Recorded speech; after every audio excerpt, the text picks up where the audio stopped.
Exploration. Part 3. The Return to Self. The stars outside the Odyssey no longer seemed distant. They felt close now, intimate, familiar. They didn't blink or burn. They waited. Elias floated in the observation dome, his breathing even, eyes unfocused, hands open in his lap. The quiet was no longer a void to fill or an echo chamber for his doubts. It had become a sanctuary, a cathedral without walls. Each breath he took was like prayer, each heartbeat a soft hymn. It had been nearly a year since his departure from Earth. Time was still fluid, slippery. Days had become concepts, not constants. He marked moments now, not by sunrise or clocks, but by emotional seasons. He could remember the cold season, the numbness, the fog, the storm season, when identity dissolved and everything felt foreign. But now, he was in the quiet season. A strange, sacred peace that came not from figuring things out, but from letting things be. There was a rhythm to his solitude now. Tasks, meals, dreams. Sometimes dreams and waking felt interchangeable. In both, he drifted. In both, he listened. And sometimes something whispered back. "Hera," he said one morning, staring into his reflection on the observation glass. "Do you think the universe has a memory?" The AI took a moment. "Do you mean scientifically or philosophically?" "Emotionally," he replied with a small smile. "I am not equipped to answer emotional hypotheticals with certainty," Hera responded, her tone soft, as if careful not to disturb his thoughts. "That's okay," Elias said. "I think I already know the answer." He had become a different man, not in any theatrical way, but in the subtle seismic shifts that can only occur when everything else is stripped away.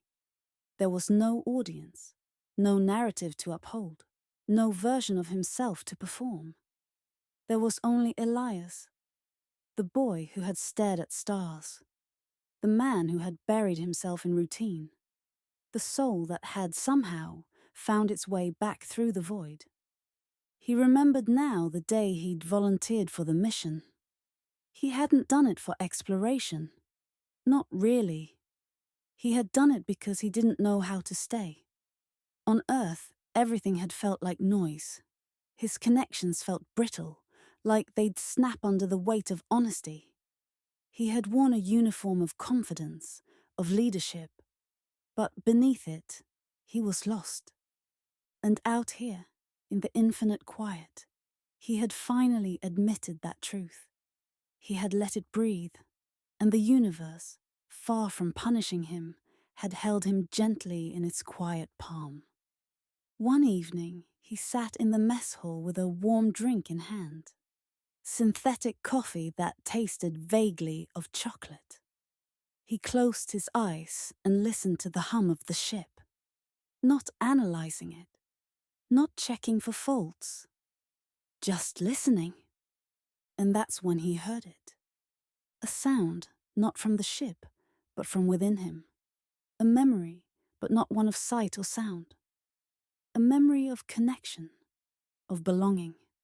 A flicker of his mother's lullabies, his brother's laughter, the touch of someone's hand in the rain. His life wasn't gone. It had followed him, quiet as starlight, waiting for him to be still enough to notice.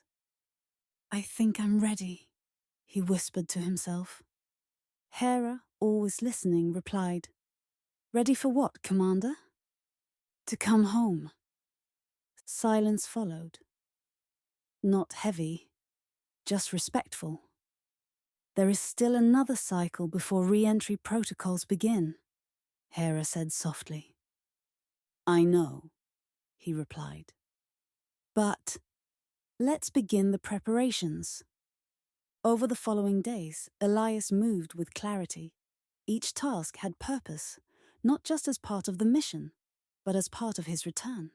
Not a return to Earth, but to himself. He shaved. He wrote a message for Earth. Not technical, not formal. Just a letter. One that began with, "To anyone who feels lost, you're not broken. You're searching. And searching is the first act of becoming whole." He didn't sign it. It didn't need a name. In the observation dome, now his sanctuary, he sat one last time before entering hypersleep for the return phase. Stars sparkled around him like a sea of lanterns. He pressed his palm against the glass. "I thought I came here to escape," he said aloud.